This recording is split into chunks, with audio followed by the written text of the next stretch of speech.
Starting it's afternoon my dear students. बेटा अगर concept की बात करूँ ना मैं, तो हम एक कदम आगे बढ़ रहे हैं। आपके इस चैप्टर को नियरली 50% और मोर देन 50% आपका ये चैप्टर कंप्लीट हो चुका है। आधा चैप्टर आप कंप्लीट कीजिए या आधे से ज़्यादा। पर कॉन्सेप्ट की मैं बात बताऊँ ना, तो सच बताऊँ, कल का कॉन्सेप्ट थोड़ा अलग था और आज का कॉन्सेप्ट थोड़ा सा अलग है और थोड़ा डिफरेंट है। नो डाउट आज का कॉन्सेप्ट थोड़ा सा टेक्निकली है, उसे समझना पड़ेगा। एग्जाम्पल आपके लिए, आपको समझाने के लिए अच्छे से मैंने एग्जाम्पल बोर्ड पे लिखा है, पर थोड़ा सा ना आपका जो कंसंट्रेशन है, आपका जो फोकस है इस लेक्चर पे, वो थोड़ा और ज्यादा चाहिए। थोड़ा सा टेक्निकली ये कॉन्सेप्ट मैं स्टार्ट कर रहा हूँ। Explain the scientific management. What do you mean by the scientific management and explain the principles of scientific. पहले हमसे पूछा गया था प्रिंसिपल्स ऑफ मैनेजमेंट बताओ, और आज हमसे पूछा जा रहा है प्रिंसिपल्स ऑफ साइंटिफिक बताओ। साइंटिफिक मैनेजमेंट क्या होती है? देखिए, साइंस की अगर मैं बात करूं, साइंस आपने सब्जेक्ट 10th में किया होगा, साइंस आपने सब्जेक्ट 9th में भी किया होगा, पर बेटा साइंस की ना मीनिंग आपको कितनी पता, वो आपको पता कि ओवरऑल आपने 9th में, 8th में, 10th में साइंस की मीनिंग क्या की है। पर साइंस यानी एक्चुअली होता क्या है? देखो, ऑब्जर्वेशन है। Science is a nothing. Science यानी कि आप पहले चीजों को ऑब्जर्व करो। ऑब्जर्वेशन, कंटिन्यूअसली डीपली आप चीजों को ऑब्जर्व करो। ऑब्जर्वेशन के बेसिस पे आप उन पे एक्सपेरिमेंटल करो। साइंस मींस ऑब्जर्वेशन करो और ऑब्जर्वेशन के बेसिस पे एक्सपेरिमेंटल करो और एक्सपेरिमेंटल के बेसिस पे आप उन पे थ्योरी बना दो। That's called as a science.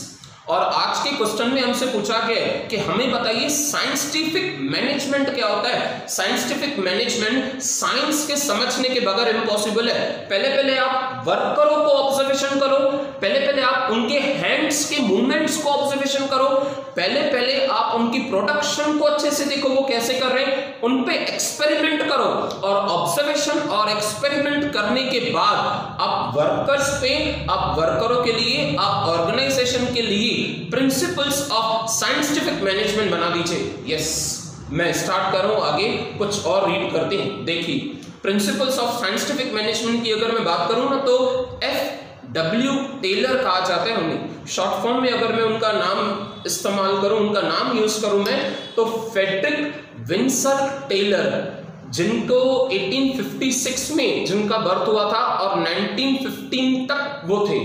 He was a American, वो एक अमेरिकन इंजीनियर थे। और उसके साथ की अगर मैं बात करूं, तो उन्होंने बहुत हार्डवर्क किया है, प्रोग्रेस किया है as a field of chief engineer. वो भी हेनरी फेयोल की तरह एक चीफ इंजीनियर थे। ही इंट्रोड्यूस्ड हिज ऑब्जर्वेशंस। अब क्या होता है पता है? देखो, हेनरी फेयोल ने ये बताया कि आप काम को टोरो। हेनरी फेयोल ने ये बताया कि आप काम को टोरो, division of work. F.W. Taylor ने ये बताया कि काम को तोड़ने के बाद ऑब्जर्वेशन क्या होगा, कौन एम्प्लॉय, यानी कि कितने एम्प्लॉय क्या काम करेंगे, कितना काम करेंगे, प्रोडक्शन उनसे कितनी होगी, वेस्टेजेस उनसे कितनी होगी, और उन पे उन्होंने एक्सपेरिमेंट भी किया। उसे कहते हैं साइंटिफिक मैनेजमेंट। F.W. टेलर ने साइंस के फील्ड में, साइंटिफिक मैनेजमेंट की फील्ड में बहुत सारी प्रोग्रेस की है। ही introduced the observation, experiments based on the scientific data. Taylor's approach towards the management is termed as a scientific management. उसे father of scientific management कहा जाता है। Henry Fayol, father of modern management. F.W. Taylor, father of scientific management. For his contribution management of thoughts, he is known as a father of scientific management. मैं आगे की बात करूं तो इसकी सारी जो थ्योरी है ना, वो साइंटिफिक एक्सपेरिमेंट्स पे बेस्ड है। पर ये हमसे पूछ रहे हैं, मैं डेफिनेशन पढ़ लूं। डेफिनेशन की बात करें तो given by the F.W. Taylor, scientific management consist of knowing what you, that's the management. आपकी मैनेजमेंट क्या कर रही है, किसे काम दे रही है, काम कितने जने करेंगे, कैसे करेंगे, कितना वेस्ट होगा, कितना प्रोडक्शन होगी, उन सारी बातों पे एफडब्ल्यू टेलर ने डीप में जाके, डिटेल में जाके ऑब्जर्वेशन किया and seeing that it they do best and the cheapest manner, कि आपके एम्प्लॉय काम तो बहुत अच्छा करे, वेस्टेजेस के बगैर करें और सस्ते में सस्ता, चीपेस्ट मैनर में करें, जैसे आपकी कंपनी का प्रॉफिट ज्यादा में ज्यादा हो। ये एफडब्ल्यू टेलर ने हमें साइंस के रूल्स के, साइंस के प्रिंसिपल्स के हिसाब से समझाए। आगे फर्दर टेलर क्या कह रहे हैं, Taylor's principles are based on the following area, observation of analysis of the each task, एक एक एम्प्लॉय को आप उनके डिपार्टमेंट के हिसाब से जो टास्क दे रहे हैं वो आप ऑब्जर्व करें। Second, determination of standard of the work, आपने जितना काम दिया है उस काम का आप डिटर्मिनेशन करें, डिटर्मिनेशन है आप चेक करें उसे कि वो काम कितना हुआ है, सही हुआ है, गलत हुआ है, कम हुआ है या ज्यादा हुआ है।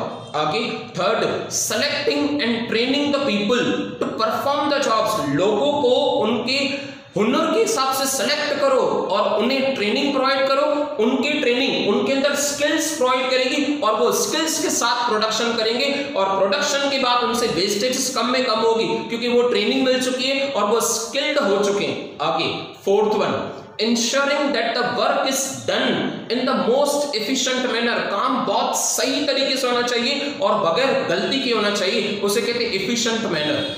प्रिंसिपल्स ऑफ साइंटिफिक मैनेजमेंट की बात करें तो नंबर 1, देखो बेटा अगर आपने ये रूल नहीं समझे, इनके प्रिंसिपल्स नहीं समझे ना, तो मैं फिर से बता दूं। नंबर 1, ऑब्जर्वेशन करना है कि एक एक एम्प्लॉय कितना काम कर रहा है। सेकंड, डिटर्मिनेशन करना है, उन्हें काम बांट के देना है, तोड़ के देना है, पर हावर के हिसाब से, पर एम्प्लॉय के हिसाब से। थर्ड, लोगों को सेलेक्ट करो, उनके अंदर ट्रेनिंग दो उन्हें और ट्रेनिंग के बाद उनके अंदर स्किल्स क्रिएट करो।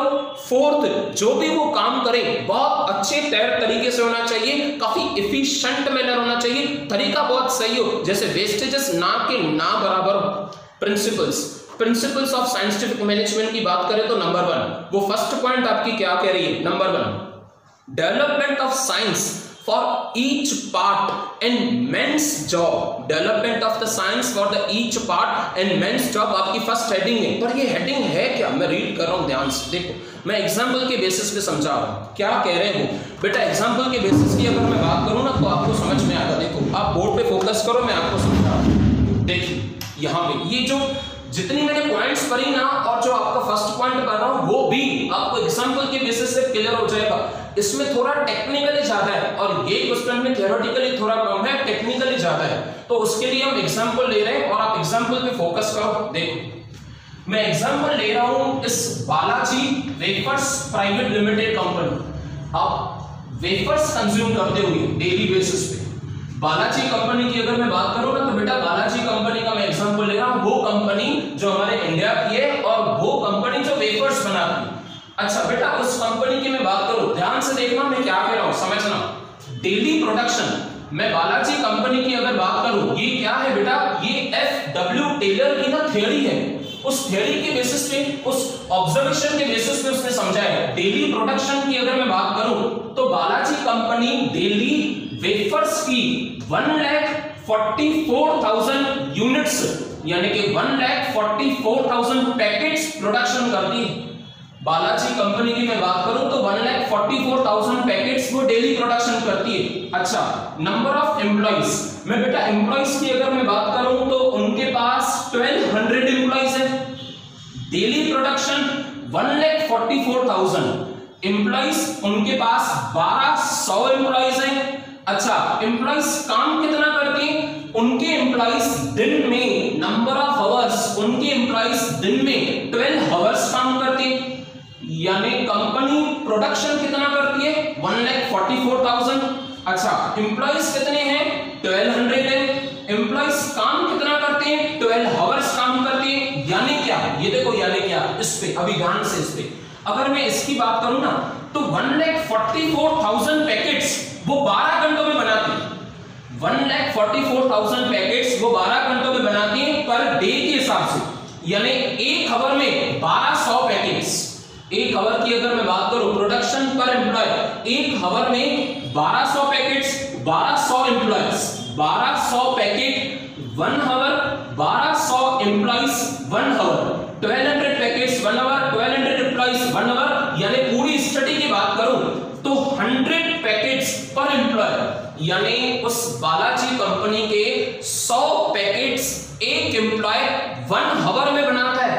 मैं फिर से समझा रहा हूं, बालाजी वेफर्स डेली प्रोडक्शन कितनी 1,44,000, एम्प्लॉइज कितने 1200, काम कितनी दे 12 आवर्स, यानी 12 आवर्स की अगर मैं बात करूं तो वो पर डे में 1200 पैकेट्स बनाती है। उनके पास 1200 एम्प्लॉइज हैं, यानी कि एक एम्प्लॉय 100 पैकेट्स बनाता है 1 आवर में। That's called as a motion study, that's called as a scientific study. आप एम्प्लॉइज को ऑब्जर्व करो कि वो 1 आवर में कितनी प्रोडक्शन कर रहे हैं, पूरे दिन में कितने आवर्स काम कर रहे हैं, उनसे वेस्टेजेस कितनी हो रही है, उनसे प्रोडक्शन कितनी हो रही है, उनके टोटल प्रोडक्शन का काम क्या है, उसे कहते हैं मोशन स्टडी या साइंटिफिक मैनेजमेंट। देखिए ये पूरा फर्स्ट पॉइंट था, मैं रीड कर रहा हूं। Development of the science for the each part, development of the science for the each part in men's job. क्या किया हमने, to calculate the time required for the each job. Time हमने calculate किया, 12 hours in a day by observing the employee to determine how much work can be employee perform in a day. पूरे दिन में 12 hours हमें काम करना है, 12 hours काम करना है, और हर आवर में 100 पैकेट्स, 12 आवर इंटू 100 यानी 1200 पैकेट एक एम्प्लॉय बनाएगा। आगे third, to find out the best way to do a particular job. अच्छे से अच्छा तरीका बताओ जो ये काम करना हो, instead of error, instead of mistakes, to use the systematic way. इसे कहते हैं development of science for each part and men's job. Second, अच्छा मैं उन 1200 एम्प्लॉइज की बात करूं तो बेटा 1200 एम्प्लॉइज में ना देखो सब में सेम गुण नहीं होते, सब में सेम गुण नहीं होते, कोई भी सुपीरियर नहीं होता, कोई भी इंफीरियर नहीं होता, कोई ज्यादा नहीं, कोई कम नहीं, यहां तक कि कोई भी इक्वल नहीं होता, हर किसी में अलग अलग गुण होते हैं। तो हर किसी को, सारे एम्प्लॉइज को आप एक जैसी ट्रेनिंग दो, सारे एम्प्लॉइज के अंदर इट इज कंपल्सरी कि आप एक जैसा स्किल क्रिएट करो, और ये बिल्कुल कंपल्सरी है टारगेट के हिसाब से कि भले एम्प्लॉय कितना भी होशियार हो या कम होशियार हो, पर ट्रेनिंग से आप हर एम्प्लॉय से 1200 पैकेट्स आप पूरे दिन में एक एक एम्प्लॉय से प्रोडक्शन करेंगे, यानी 1 आवर में 100 पैकेट्स, तो 12 आवर्स में हर एम्प्लॉय 1200 पैकेट्स प्रोडक्शन करेगा, तो पूरे दिन में 12 आवर्स में 1,44,000 पैकेट्स ऑटोमेटिकली हो जाएंगे। आगे फिजिकली भी उनकी मेहनत होगी, मेंटली भी उनकी मेहनत होगी, उन्हें टेक्निकली ट्रेनिंग भी दी जाएगी। Training makes the employees capable to survive in the job, वो जॉब को कंटिन्यू कर पाएंगे। आगे the manager should provide the opportunities for the development having the better capabilities. Third point, मैं थर्ड की बात करूं तो yes it is compulsory cooperation between the management and employees.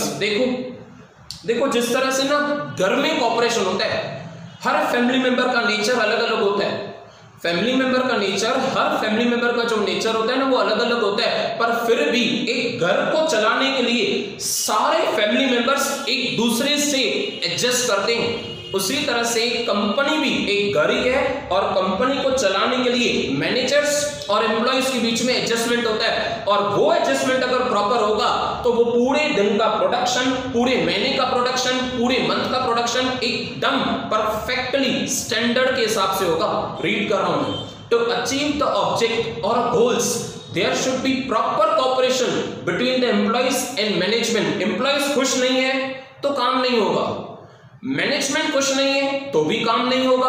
आगे this relation between them should be harmonious, बहुत अच्छा और बहुत ईमानदारी का होना चाहिए। नेक्स्ट फोर्थ पॉइंट की अगर मैं बात करूं, डिवीजन ऑफ द रिस्पॉन्सिबिलिटी, काम को तोड़ के दो, ये तो हमें हेनरी फियोल ने भी बताया, हेनरी फियोल ने भी हमें ये समझाया कि आप काम को तोड़ के दो, भले आप इसे कह सकते हो डिवीजन ऑफ द वर्क, ये पॉइंट भी आप इसे जरूर कह सकते हो। मैं रीड कर ले रहा हूं इस पॉइंट को भी, while dividing the work there should be division of responsibility between the manager and employees।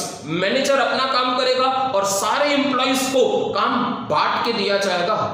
at the different level of the manager and different employees should be deployed, यानी कि प्रोडक्शन डिपार्टमेंट में अलग employees होंगे, finishing department में अलग employees होंगे, sales department में अलग एम्प्लॉइज होंगे, पर सारे एम्प्लॉइज एक दूसरे के काम के बेसिस पे, एक दूसरे के कॉपरेशन के बेसिस पे वो अपने पूरे दिन का प्रोडक्शन टारगेट कंप्लीट कर पाएंगे।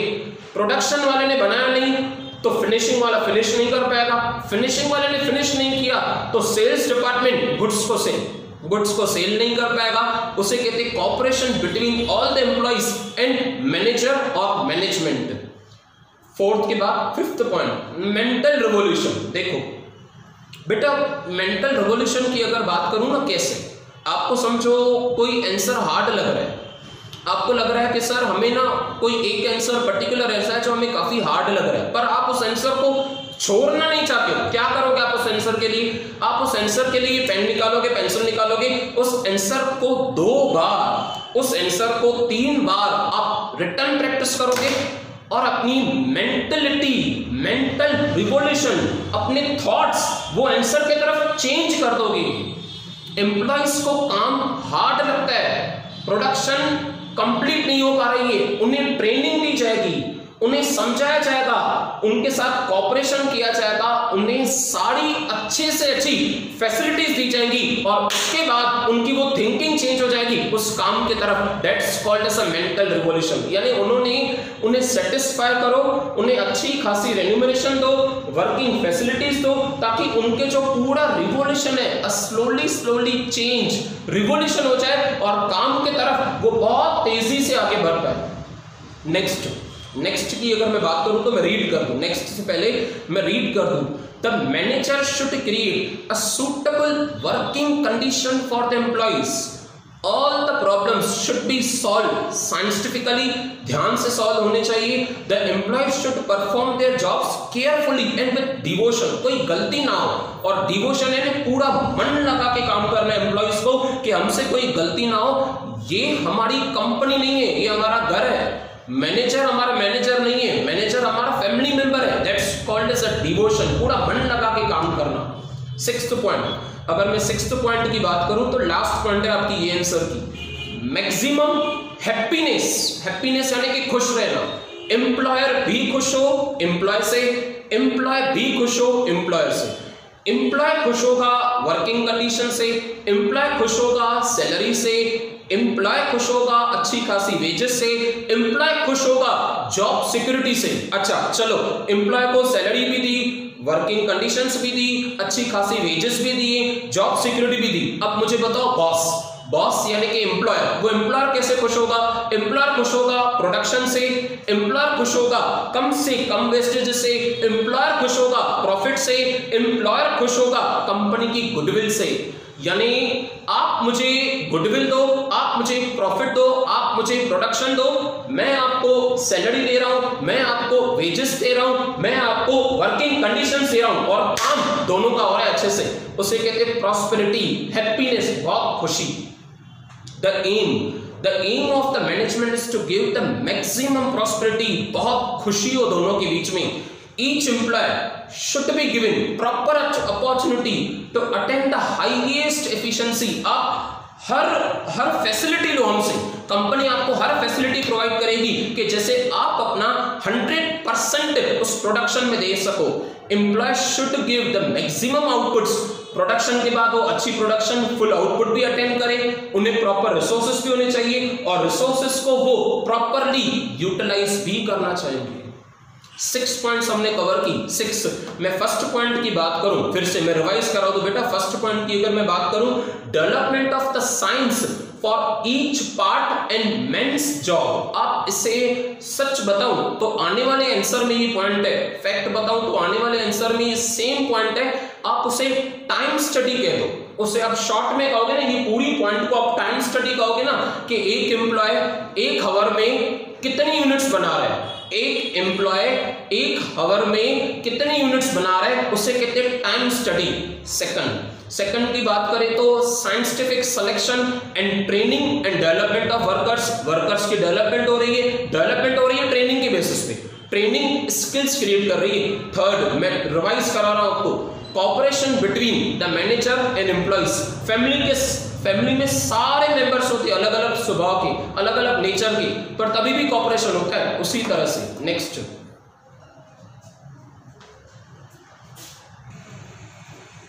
थर्ड पॉइंट की बात करें तो कॉपरेशन, दोनों के बीच में कॉपरेशन होना चाहिए, जैसे फैमिली मेंबर्स के बीच में होता है वैसे एम्प्लॉइज और मैनेजर के बीच में।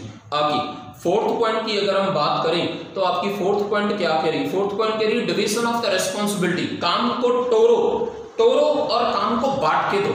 Fifth point mental revolution, important point क्या है ना पूरी आंसर में इंपॉर्टेंट, तो पूरे आंसर में सबसे इंपॉर्टेंट ये पॉइंट है, जब तक माइंड ने वो चेंज एक्सेप्ट नहीं की, जब तक आपके माइंड ने चेंज एक्सेप्ट नहीं किए ना तब तक आप चेंज कर नहीं पाओगे, चाहकर भी नहीं कर पाओगे। तो एम्प्लॉइज के माइंड जब तक चेंज एक्सेप्ट करे, वो प्रोडक्शन के टारगेट्स एक्सेप्ट करे, उसे कहते हैं मेंटल रिवोल्यूशन, धीरे धीरे चेंज करना। सिक्स्थ लास्ट पॉइंट की मैं बात करूं, मैक्सिमम प्रॉस्पेरिटी यानी कि हैप्पीनेस, हर तरफ खुशियां होनी चाहिए, एम्प्लॉयर को एम्प्लॉइज की तरफ से खुशी और एम्प्लॉइज को एम्प्लॉयर की तरफ से खुशी। यस, आपका आंसर कंप्लीट हुआ। रीड कर लीजिए, आप इस आंसर को रिटर्न जरूर कीजिए, थोड़ा सा टेक्निकली है वो आंसर, यानी कि वो थियोरेटिकली को अगर मैं कंपैरेटिव करूं ना तो ये आंसर थोड़ा सा टेक्निकली है। एग्जांपल के हिसाब से जो मैंने बोर्ड पे एग्जांपल लिखा है ना, आप प्रैक्टिकली लिख के देखिए कि क्या क्या है, कैसे कैसे है, एक बार के बाद, दो बार के बाद आपको आंसर जरूर इजी लगने लगेगा, पक्का, आई प्रॉमिस यू।